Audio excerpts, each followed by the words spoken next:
Meie programmiga liituvad uued õpetajad on kõik täiesti omamoodi, kõik on eraldiseisvad isiksused. Kui sa töötad noortega, siis sa ise oled noorem.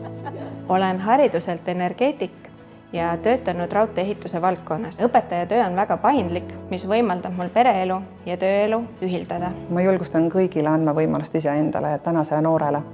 Tule vaata, kui ägedad nad on, kui vahva on tänane koolikeskkond ja ole üks osa nendest. Teil ei õnnestu üle minna eestikeelsele haridusele, sellepärast et teil ei ole töötajad, teil ei ole vahendeid.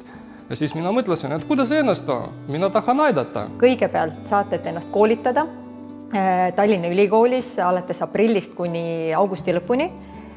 Sügisel on võimalus minna juba koolidesse tööle ning hiljem olla toetatud coachingu ja mentorluse poolt ning ka hakata oma õpetaja kutseportfooliot kokku kirjutama. Matemaatika oli alati minu jaoks tähtsal kohal ja nüüd mul on võimalus ennast rakendada matemaatikaõpetajana ja nautida matemaatikat ja teha seda väärtuslikult. See on ühtne meeskond, kes hoiab kokku. Sinu elukogemus on noortele teejuhiks. Tule sa 1 aastaga õpetajaks ja aita kujundada järgmist põlvkonda. Aga miks mitte? Pane proovile.